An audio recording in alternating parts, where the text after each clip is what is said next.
Assalamualaikum warahmatullahi wabarakatuh. Bertemu lagi dengan kami kelompok 3 Akuntansi Biaya. Kami akan menyajikan materi yang sangat luar biasa, yaitu materi sistem pengumpulan harga pokok produk, laporan eksternal dan internal. Namun, sebelum kita ke materi, jangan lupa untuk klik tombol subscribe untuk mendukung terus kelompok kami ke depannya. Perusahaan dagang adalah perusahaan yang bergerak di bidang membeli barang dagangan dan menjualnya kembali tanpa merubah bentuk dengan tujuan untuk memperoleh keuntungan. Seandainya melakukan pengolahan, hanya pengemasan kembali, pemberian label, atau pembungkusan. Perusahaan manufaktur adalah perusahaan yang kegiatannya membeli bahan baku, kemudian mengolah bahan baku dengan mengeluarkan biaya-biaya lain menjadi barang jadi yang siap untuk dijual. Perbedaan perusahaan dagang dengan perusahaan manufaktur: menjual barang yang diperoleh dari pemasok, memiliki persediaan barang jadi. Dalam menentukan harga pokok barang relatif mudah. Tujuannya menjual kembali barang tanpa mengubah bentuk. Menjual barang yang diperoleh dengan cara mengolah, memiliki persediaan barang olahan atau bahan baku. Dalam menentukan harga pokok harus melalui beberapa tahapan. Tujuannya menghasilkan barang jadi yang bernilai jual. Akumulasi biaya merupakan pengumpulan data biaya yang terorganisir melalui serangkaian prosedur atau sistem. Tujuan umum dari pengumpulan data biaya ini adalah untuk menangani dan mengendalikan banyaknya pekerjaan administrasi yang diproses dalam suatu perusahaan pabrik, baik untuk perusahaan pabrik kecil, menengah, maupun perusahaan pabrik besar yang mungkin terdapat sampai puluhan ribu untuk masing-masing dokumen setiap bulannya. Laporan keuangan merupakan cara yang efektif untuk mengomunikasikan informasi akuntansi kepada pihak eksternal maupun internal suatu perusahaan. Selanjutnya, siapa sih pengguna laporan keuangan itu? Yang pertama, pengguna laporan keuangan pihak internal. Lalu, siapa saja pengguna laporan keuangan internal? Pemilik. Pemilik menjadi seseorang yang paling tertarik pada laporan keuangan.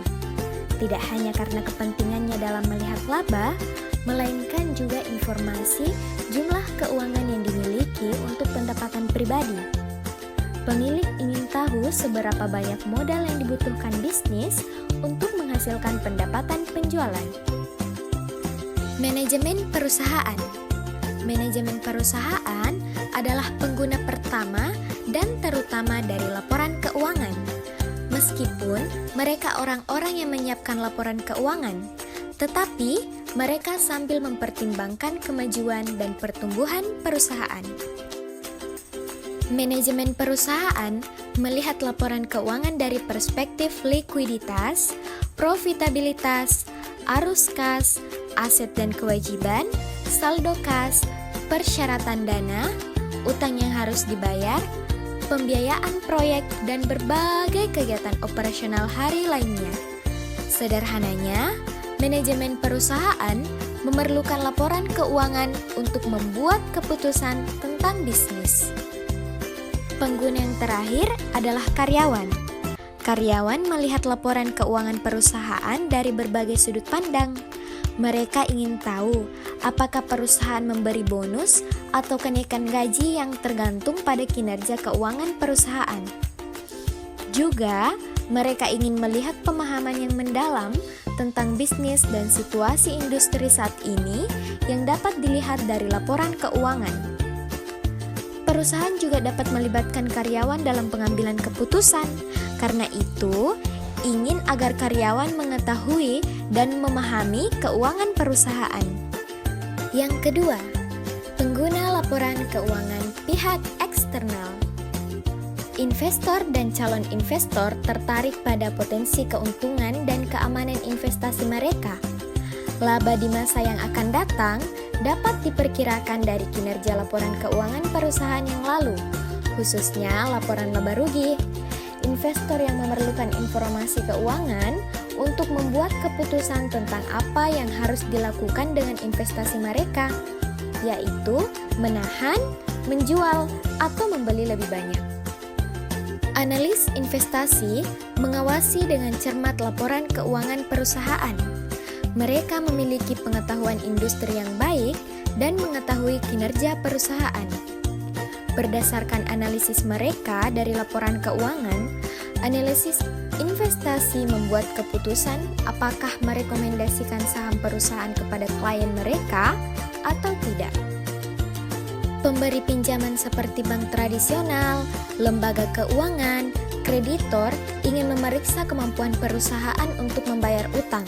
Dengan demikian, mereka membaca laporan keuangan perusahaan dan melihat apakah mereka akan memberikan pinjaman. Lembaga pemeringkat kredit meninjau laporan keuangan perusahaan untuk memberikan peringkat kredit atas instrumen utang perusahaan. Perusahaan penerbit harus memberikan semua informasi kepada lembaga pemeringkat kredit. Sebagai pelanggan, perlu melihat laporan keuangan perusahaan tempat mereka membeli barang atau jasa.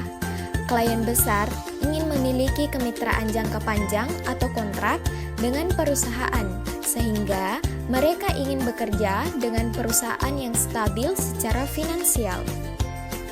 Kompetitor ingin mengetahui status keuangan perusahaan yang bersaing.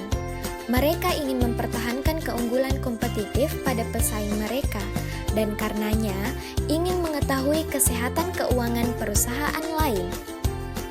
Pemasok, seperti pelanggan, ingin berurusan dengan perusahaan yang memiliki kesehatan keuangan yang baik.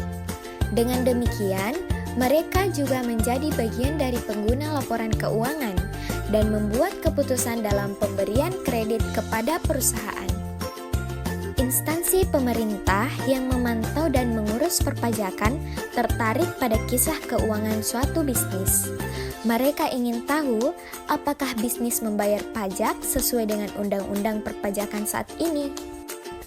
Serikat pekerja membutuhkan laporan keuangan untuk mengevaluasi kemampuan bisnis untuk membayar kompensasi dan manfaat kepada anggota serikat yang diwakilinya. Siapapun di luar perusahaan seperti peneliti, siswa, analis, dan lainnya tertarik pada laporan keuangan perusahaan dengan alasan valid tertentu. Laporan keuangan perusahaan adalah informasi terpenting tentang perusahaan. Laporan keuangan memberikan gambaran yang jelas tentang urusan keuangan perusahaan, kinerjanya yang dapat dibandingkan dengan kompetitor dan mitra. Dengan demikian, berbagai pengguna dapat membaca dan memahami laporan keuangan perusahaan untuk tujuan mereka sendiri. Dengan adanya pengakumulasian biaya yang tepat, dapat membantu manajemen untuk meramalkan pengaruh ekonomi terhadap keputusannya. Akumulasi data itulah yang kemudian oleh manajemen dijadikan sebagai dasar untuk mengambil keputusan terhadap perusahaan. Data biaya diakumulasikan dengan salah satu sistem pengumpulan biaya periodik atau perpetual. Sistem ini hanya memberikan informasi biaya yang terbatas dan akan memerlukan penyesuaian setiap akhir tahun agar dapat diperoleh biaya produksi. Secara berkala, harus diselenggarakan perhitungan persediaan fisik untuk menyesuaikan perkiraan persediaan dan menentukan harga pokok produksi. Sistem akumulasi biaya berkala tidak merupakan suatu sistem akumulasi biaya yang lengkap sempurna, karena biaya barang dalam proses dan produk jadi baru dapat dipastikan setelah diselenggarakan inventarisasi fisik. Karena kelemahan tersebut, maka sistem akumulasi biaya berkala hanya diterapkan oleh perusahaan produksi yang kecil. Dalam sistem ini, terdapat beberapa informasi, yaitu persediaan bahan. Bagian dari bahan baku yang ada dan tidak digunakan pada awal atau akhir periode. Harga pokok bahan yang ada pada akhir periode merupakan aktiva lancar dan tampak dalam neraca dan laporan harga pokok barang yang diproduksi. Persediaan barang dalam proses. harga pokok barang yang ada pada awal atau akhir periode yang selesai sebagian. Persediaan barang dalam proses merupakan aktiva lancar dan tampak pada neraca dan laporan harga pokok barang yang diproduksi. Persediaan barang jadi, bagian barang yang telah selesai yang ada pada awal atau akhir periode. Persediaan barang jadi merupakan aktiva lancar dan tampak pada neraca dan laporan laba rugi. Perkiraan biaya overhead pabrik, perkiraan tambahan yang ditambahkan ke saldo buku besar umum untuk mencatat berbagai biaya pabrik, selain bahan langsung dan upah langsung. Perkiraan biaya overhead pabrik tampak pada laporan harga pokok barang yang diproduksi. Perkiraan pabrikase digunakan untuk menutup perkiraan-perkiraan pabrikase. Perkiraan pabrikase tidak muncul pada laporan keuangan. Sistem ini menyediakan informasi secara bersinambung, berkenaan dengan produk dalam proses, produk jadi, dan harga pokok barang produksi. Data biayanya dihimpun melalui suatu akun barang dalam proses. Sistem semacam ini lazimnya diterapkan oleh sejumlah besar perusahaan ukuran menengah dan besar. Sistem akumulasi biaya tetap lazimnya diselenggarakan dengan format pekerjaan pesanan atau job order dan format biaya proses. Dalam sistem perpetual, biaya bahan langsung, biaya buruh langsung, dan biaya overhead pabrik pertama kali harus melalui barang dalam proses untuk mencapai barang jadi. Total biaya yang ditransfer dari barang dalam proses ke barang jadi adalah sama dengan harga pokok barang yang diproduksi. Persediaan akhir barang dalam proses adalah saldo yang belum selesai pada akhir periode. Karena barang yang dijual, harga pokok barang yang dijual ditransfer dari rekening barang jadi ke rekening harga pokok barang yang dijual. Persediaan akhir barang jadi adalah saldo yang ada pada akhir periode. Total biaya operasi adalah sama dengan harga pokok barang yang dijual ditambah biaya penjualan umum dan administrasi.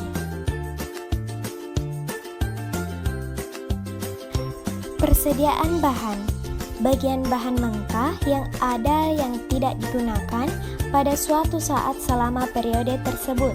Dalam sistem perpetual, saldo dalam perkiraan ini selalu disesuaikan bila bahan dibeli, didebit, dan dimasukkan ke dalam produksi, di kredit.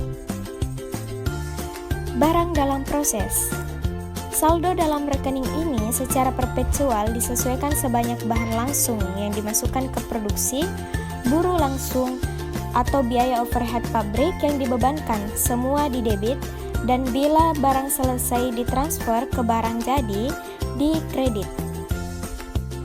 Barang jadi, saldo dalam perkiraan terus-menerus disesuaikan bila barang dalam proses diselesaikan, didebit, dan bila barang jadi dijual, di kredit.